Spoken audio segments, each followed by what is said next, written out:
them. And the same thing with pipelines. If I'm curious to know, hey, how do I bulk copy from my database to Azure Data Explorer in this case, I can actually get a template for that and start working with that as a pipeline step, for example. But what we're going to do here is that we're actually going to navigate to the notebooks because we, as I mentioned in the agenda, we were going to walk through one specific notebook. So let's click here.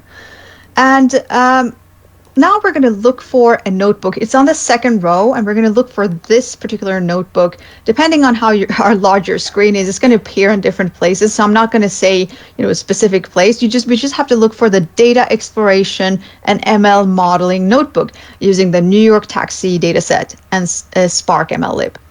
So once you find this one, you can click on it and click Continue.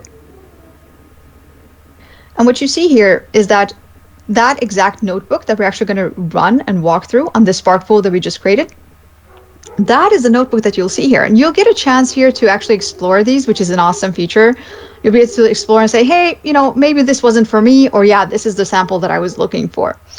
And once you're happy and kind of found the right sample, which we have in this case, we're going to go and click Open Notebook. Now, what's going to happen once I click this, it's that it's magically going to take this notebook and open it for me in my Develop Hub in my workspace. So let's do that.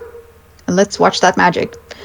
All right, you see here, I ended up in my Develop Hub. That's the one that's kind of highlighted here. And the notebook has been opened for me. It's ready. And the first thing that we want to do in order to be able to start running it is to actually attach it to the Spark pool that we just created. And remember, mine was called My Spark 3 pool. So I'm going to select that one. And I'm actually going to kick off and start the session while I'm talking here, because the first time that you, when you have attached the Spark pool, and the first cell that you run, the first time you interact with the Spark pool, it's going to start the Spark application and start your Spark session for you. And what that means is that it's going to require a couple of minutes to warm up and start the session. So it's a good thing to know in case you wonder, hey, why do I have to wait a little bit before I can start running the other cells? This is the reason. This is how Spark Anywhere kind of operates. Initially, you need to kind of start up the session. So there are a couple of minutes of cost that you have to pay there in terms of waiting. Now, but while we're waiting for the session to start up, let's take a look at what we have in the first cell and the notebook and what we're trying to do. So in this notebook, we're going to leverage a New York Taxi data set, and we're going to do some data exploration and some machine learning modeling. We're going to train a machine learning model after we've done some featureizations. But the first thing you see here is that we're actually importing a set of libraries.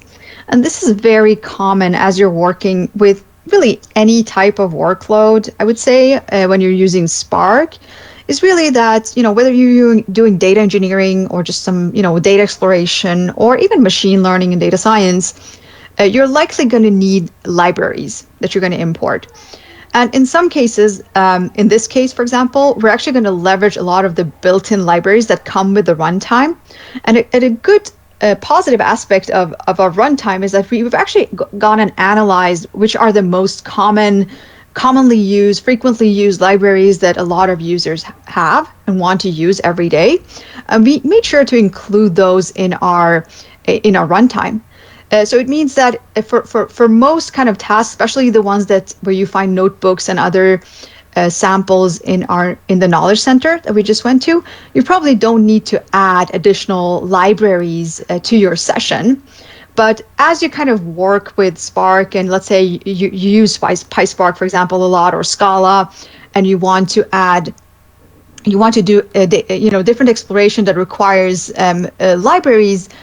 One way to do that, I'm going to show you this way. So you saw that there's a setting that kind of pops up, a pane here that appears for your session. So if I would want to, let's say, install my own libraries. Let's say there's a specific library that I notice when I import it doesn't exist. It gives me an error. So I need to add additional libraries, which is super common when you're working in these notebooks.